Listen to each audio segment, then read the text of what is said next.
If your life were a book and you were the author, how would you want your story to go? That's the question that changed my life forever.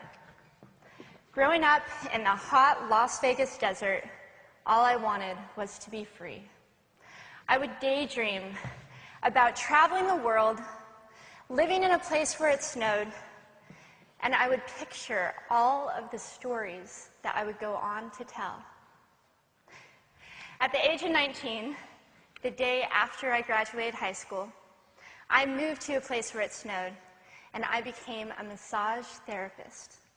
With this job, all I needed were my hands and my massage table by my side, and I could go anywhere. For the first time in my life, I felt free, independent, and completely in control of my life. That is, until my life took a detour. I went home from work early one day with what I thought was the flu, and less than 24 hours later, I was in the hospital on life support with less than a 2% chance of living. It wasn't until days later, as I lay in a coma, that the doctors diagnosed me with bacterial meningitis, a vaccine-preventable blood infection. Over the course of 2.5 months, I lost my spleen, my kidneys, the hearing in my left ear, and both of my legs below the knee. When my parents wheeled me out of the hospital, I felt like I had been pieced back together like a patchwork doll. I thought the worst was over until weeks later when I saw my new legs for the first time.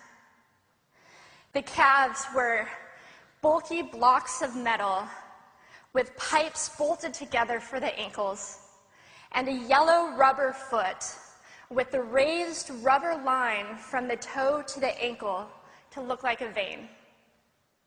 I didn't know what to expect, but I wasn't expecting that. With my mom by my side and tears streaming down our faces, I strapped on these chunky legs and I stood up. They were so painful and so confining that all I could think was, how am I ever going to travel the world in these things?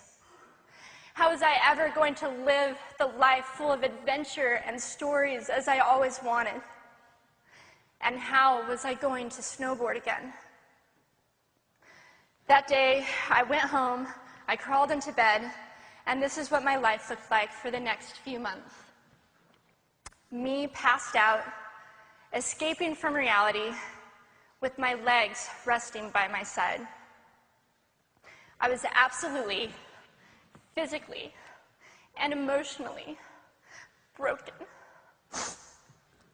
But I knew that in order to move forward, I had to let go of the old Amy and learn to embrace the new Amy. And that is when it dawned on me that I didn't have to be 5'5" anymore. I could be as tall as I wanted.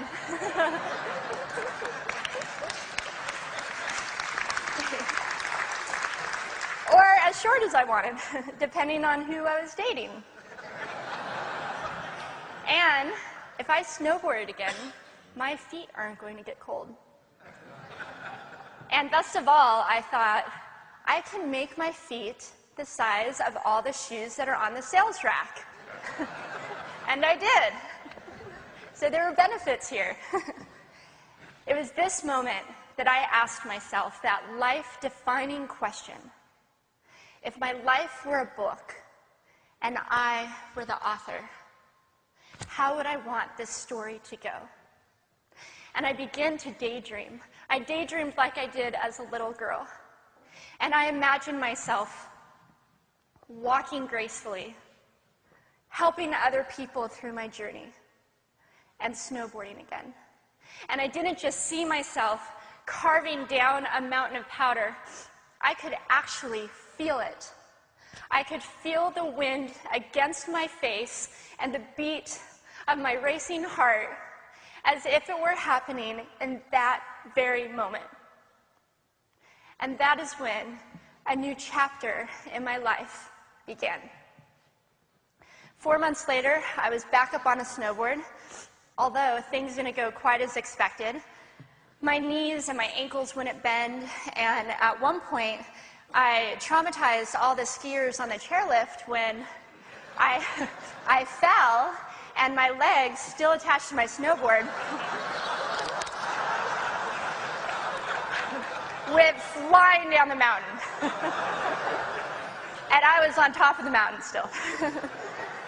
I was so shocked. I was just as shocked as everybody else, and I was so discouraged, but I knew that if I could find the right pair of feet, that I would be able to do this again. And this is when I learned that our borders and our obstacles can only do two things. One, stop us in our tracks, or two, force us to get creative. I did a year of research, still couldn't figure out what kind of legs to use, couldn't find any resources that could help me. So I decided to make a pair myself. My leg maker and I put random parts together, and we made a pair of feet that I could snowboard in. As you can see, rusted bolts, rubber, wood, and neon pink duct tape. And yes, I can change my toenail polish. It was these legs and the best 21st birthday gift I could ever receive, a new kidney from my dad, that allowed me to follow my dreams again. I started snowboarding, then I went back to work, then I went back to school, then in 2005 I co-founded a nonprofit organization for youth and young adults with physical disabilities so they could get involved with action sports. From there, I had the opportunity to go to South Africa, where I helped to put shoes on thousands of children's feet so they could attend school. And just this past February, I won 2 back-to-back World Cup gold medals.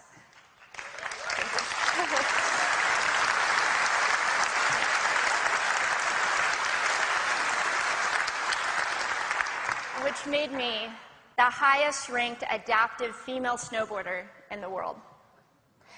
11 years ago, when I lost my legs, I had no idea what to expect. But if you asked me today if I would ever want to change my situation, I would have to say no. Because my legs haven't disabled me. If anything, they've enabled me. They've forced me to rely on my imagination and to believe in the possibilities.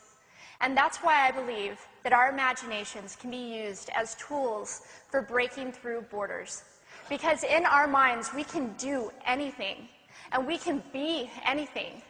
It's believing in those dreams and facing our fears head on that allows us to live our lives beyond our limits. And although today is about innovation without borders, I have to say that in my life, innovation has only been possible because of my borders. I've learned that borders are where the actual ends, but also where the imagination and the story begins. So the thought that I would like to challenge you with today is that maybe instead of looking at our challenges and our limitations as something negative or bad, we can begin to look at them as blessings. Magnificent gifts that can be used to ignite our imaginations and help us go further than we ever knew we could go. It's not about breaking down borders. It's about pushing off of them and seeing what amazing places they might bring us. Thank you.